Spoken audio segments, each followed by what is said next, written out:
keep on trying. I'm about that life, never quit. I'm about that life, keep on striving. I'm about that life, keep on pressing. I'm about that life, keep on shining. I'm about that life, keep on dreaming. I'm about that life, never stopping. I'm about that life. It's a dream thing, y'all.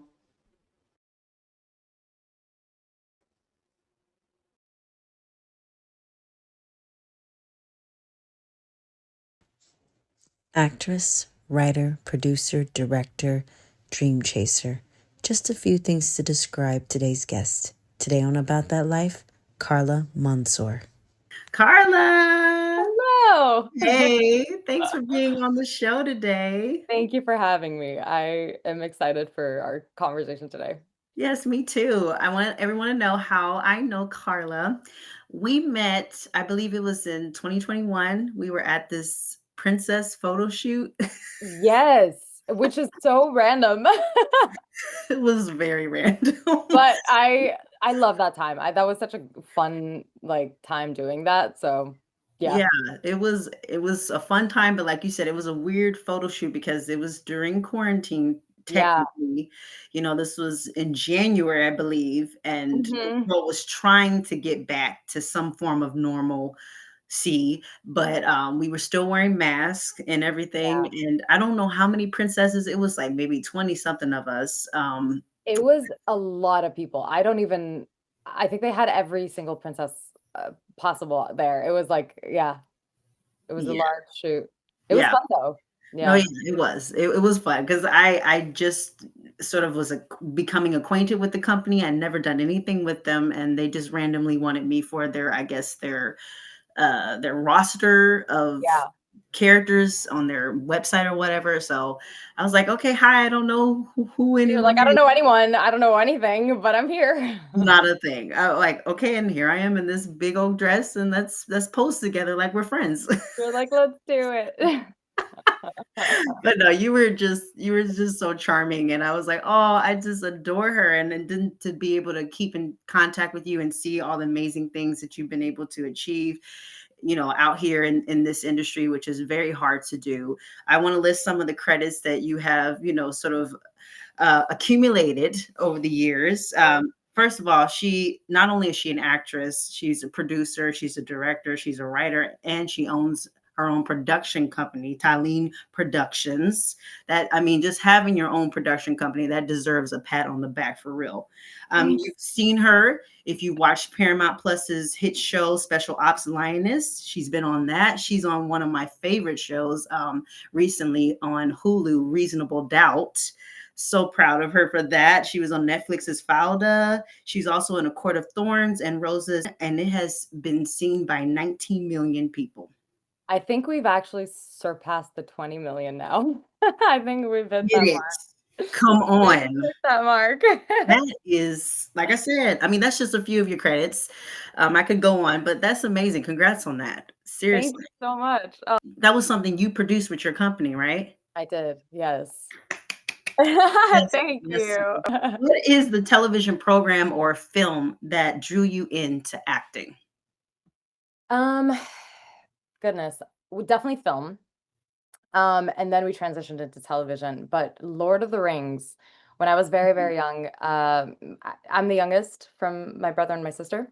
And my brother and I were big, big fans of film and watching stuff together. And he is 8 years older than me. So we would watch a lot of the movies that he would enjoy.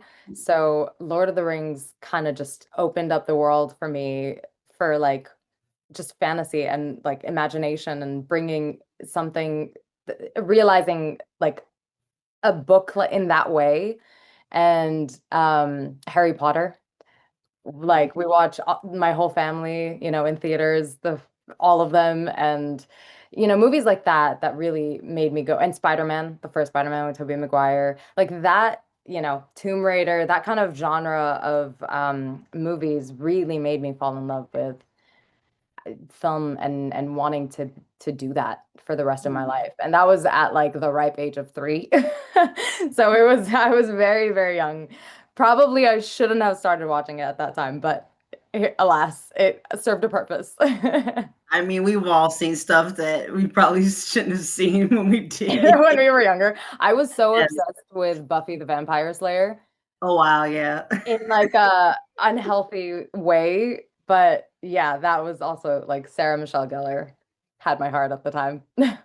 So it sounds like you kind of fell in love with fantasy and action, a little bit of those genres bleeding together.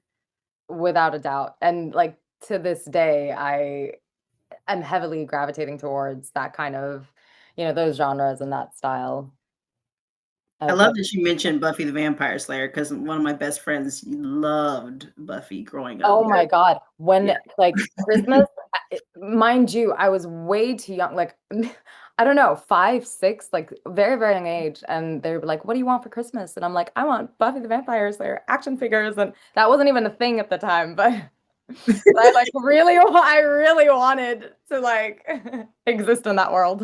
Have you ever been to the Wax Museum? There is a Sarah Michelle Gellar, sort of figurine, and it's her as Buffy. I did not. I Yeah, did you not. do, But yeah, you wait, where? What? Where? the one on Hollywood, and Hollywood Boulevard, yeah. Oh, yeah, yeah, yeah. I've actually Mhm, been to that. I don't think I remember that, but maybe. But I've yeah, definitely been to that one, yeah. and I was like, "She is super tiny." She's miniature. Yeah, I mean, she looked tiny on screen, but, like, that Yeah, figurine is super tiny. Do you like acting? I love acting. Mhm, that's To good. to to pursue the hardest career. Actually, no, Mhm, I don't even wanna say the hardest career. I don't wanna, like, subscribe to that belief that it's hard, but it's a challenging one, it's one that, like, really requires just faith and keeping your North Star alive. Um, mm, that is very it's what drives me. But even beyond that, like even when I started acting very, very, very young. And growing up, it was a form of therapy for me. Like I was able to process things that I didn't feel like I could or understood what they were on stage and through different characters. So it was more essential to me than anything else. And then it became like a burning passion. So yeah. mm. I like that you love to do it because it does happen in our industry where some people happen across acting. It Yeah. just happens to them and they do it for a while because it's beneficial and they're, marketing off of it so well. Hmm. And then later they don't want to do it. Or Yeah. maybe they didn't have a strong love for it. Maybe, like you said, it could have been maybe a hobby at first before it really became a true passion. Yeah. So I do like to check in with myself to always ask myself, do I still love to do it? I've recently gone through this patch. Mm, Honestly, after, I mean, strike happened, so 2024 was completely gone. Like nothing was happening. I was mostly doing just voiceover work, which I loved, but it's different than on camera work.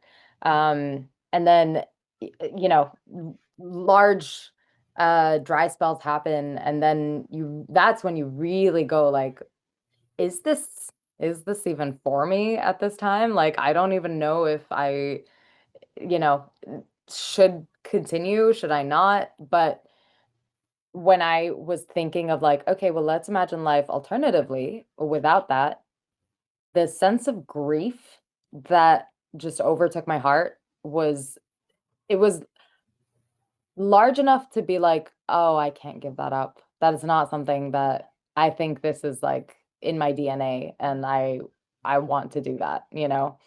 So I completely hear you. Like this is not something that like even if you know this is what you want to do, questioning that comes a bit with the territory, I feel. yes, it does. Yeah. Yeah.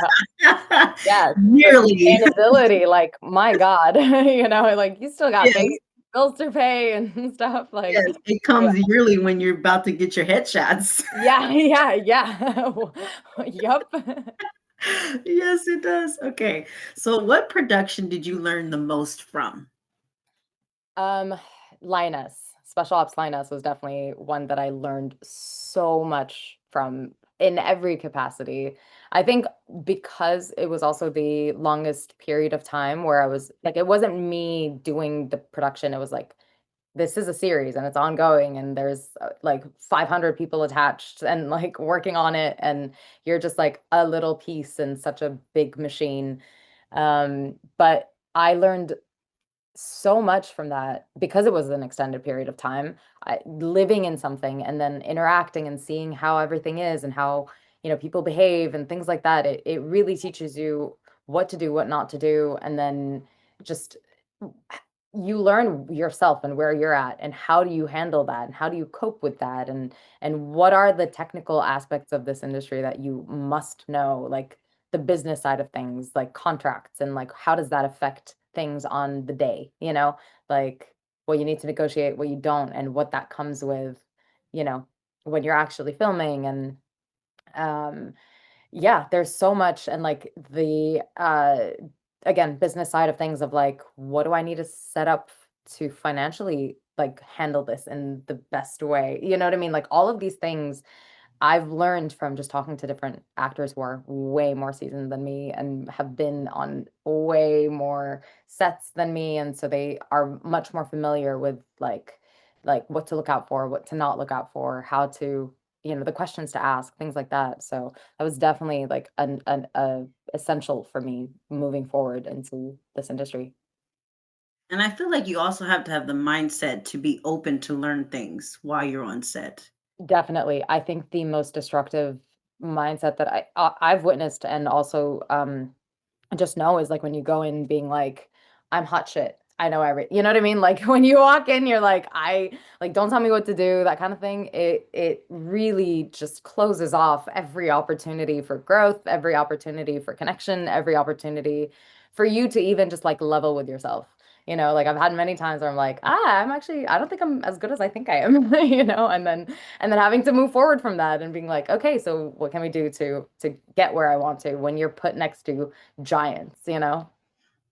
Yeah. Do you have a core memory from that set and that production? A core memory, I mean,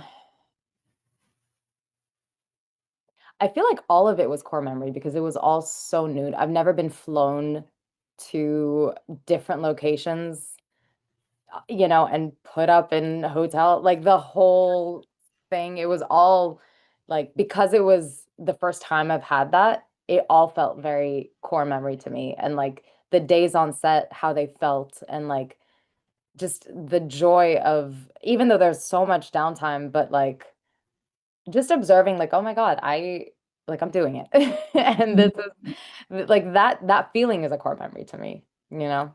That's beautiful to hear. I love that. The whole thing was a core memory. Thank you. How was it to appear on Reasonable Doubt? Because that is my show, girl. Oh my God. Listen, when I got the call sheet and I was like, Sean Patrick is the lead. I grew up with what's the name of the show, the movie, Sneak Last Dance. Last Dance. That like this was the chick flick movie to watch with like all of my friends, when I was younger. So when I was like Googling the cast and I was like, oh my goodness, this is such a full circle moment. Like it's insane.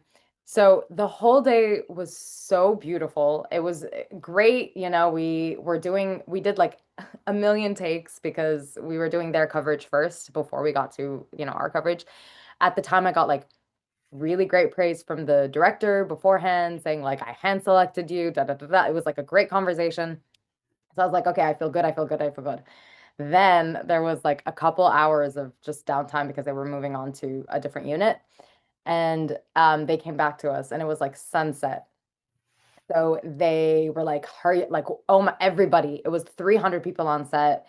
They closed off the park. Like it was intense and everybody was like so on edge. And my line, so I come in sort of in a mosh pit situation, so I have to like yell over everybody. So, they were like, okay, let's go, let's go, let's go. Action. Nothing comes out of me. We're like, okay, let's just, let's run it again. And I'm like, okay. And I've been doing it all day, like all day. Second take, nothing comes out of me. Third take, nothing comes out of me. And I'm like, what's the line? Can someone just tell me the line? Like, I just need to remember the line. So the director was really great. And he was like, okay, you know what? Let's stop the yelling. Let's just start from you. And that we got it and it was easy. But I never felt like I wanted the earth to swallow me whole more than this moment, because I was like, everybody was just like staring. Everybody was like, "You got it." Like, and I'm like, "Oh my God, this is horrible." But I left that set even though I was like, "Oh my God, this felt, it wasn't my best moment and it was my first credit ever." I also was like, "You know what? This was this is like rock bottom, right? There's only one way to go from here, which is up." And so I was like, I got that out of the way.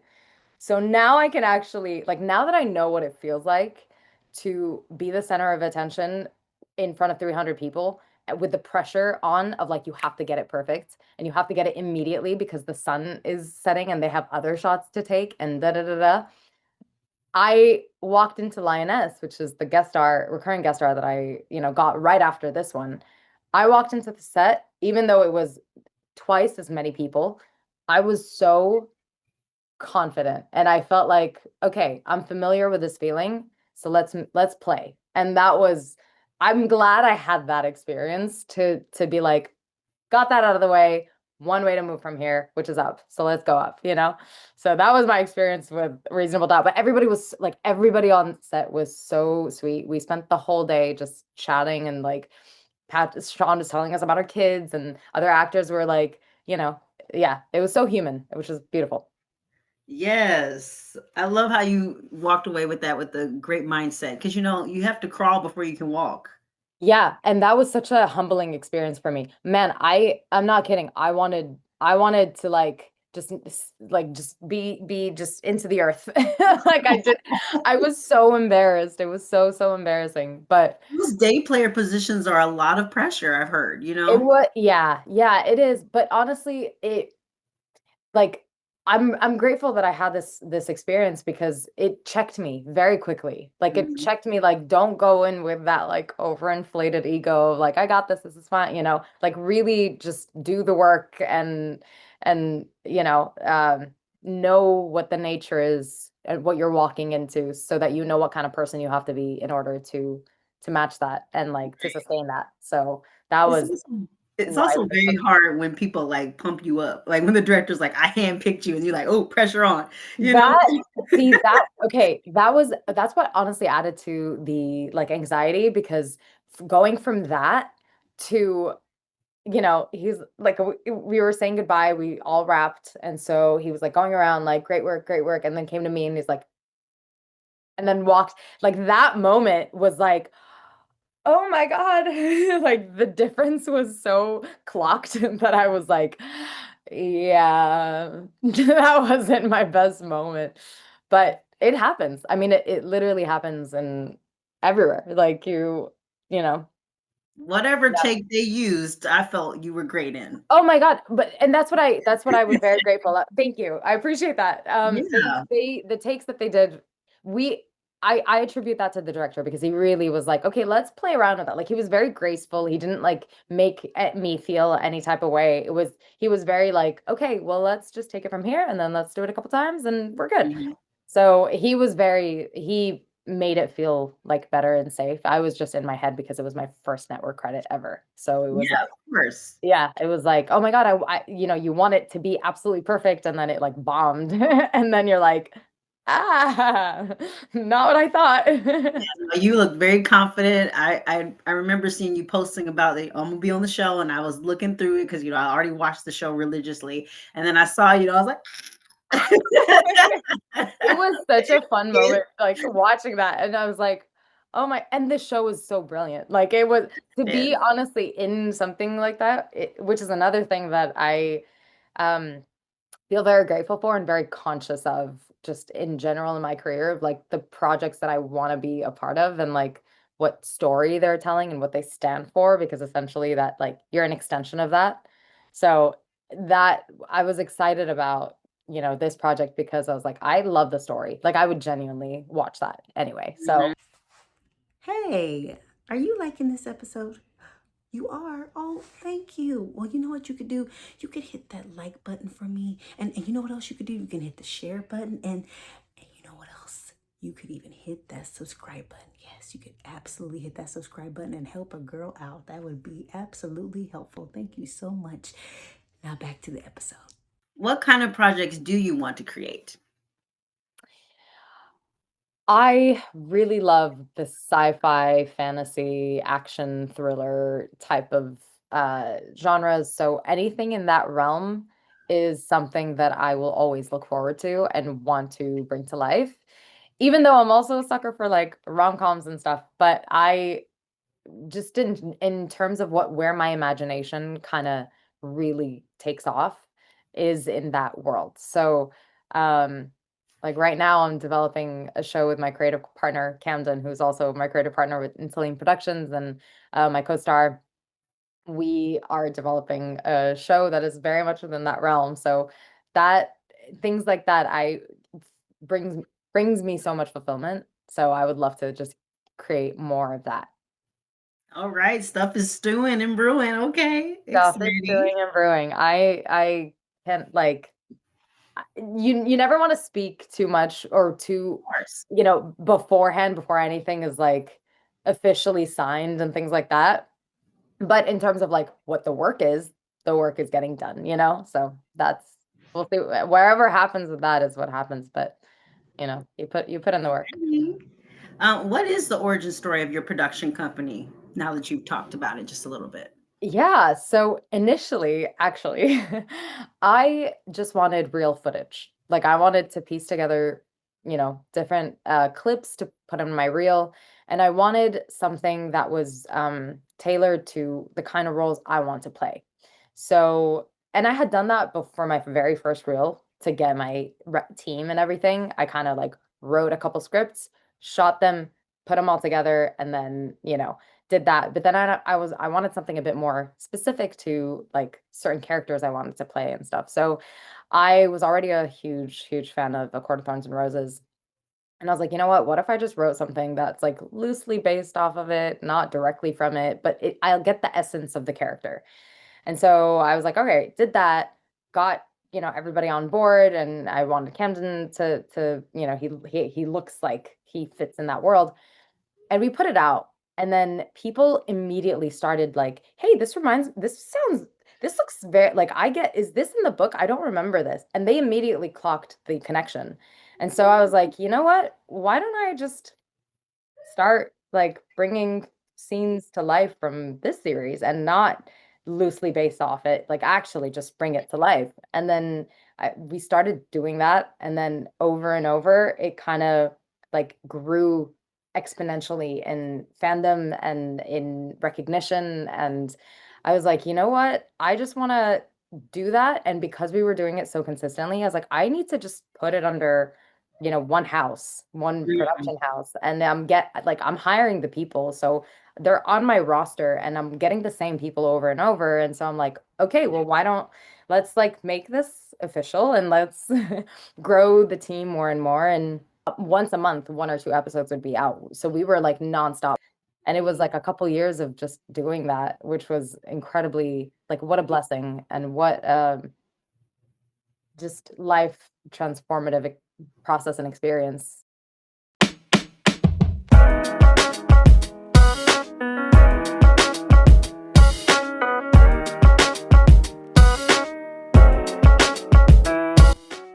The consistent no's is what kind of got to me the most of like, am I just not good enough? Is this, do I need to, what do I like? I'm up to date on everything.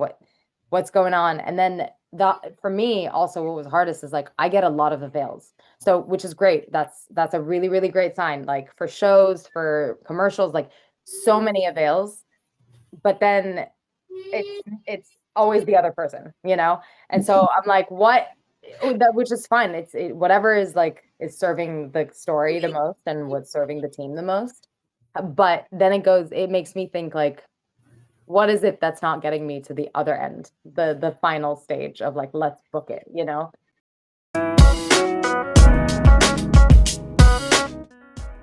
I feel like I'm a lot harder on myself than anything else. And to me, which is, crazy, but it feels like I haven't done anything. Like I haven't really done much in life to show for, things like that. But then I was actually having a conversation with one of my best friends 2 days ago, and she's like, "What are you like, you've done to me, you've made it, And it like that was also her reminder, like, you know what? I actually did do a lot of things and I took leaps, and that's uncommon, It's not that easy of a path to do. I'm sure amazing, great things are up on the horizon. And Thank you. yeah, absolutely. And I really want to thank you for being on the show. It really means a lot to me. And I will see you next time on About That Life. Bye. Thank you for watching today's episode. It really means a lot to me. And next week, please tune in for the season 4 finale with my good pal and practically my sister, Tatris Beasley. You do not want to miss it. I'll see you next time.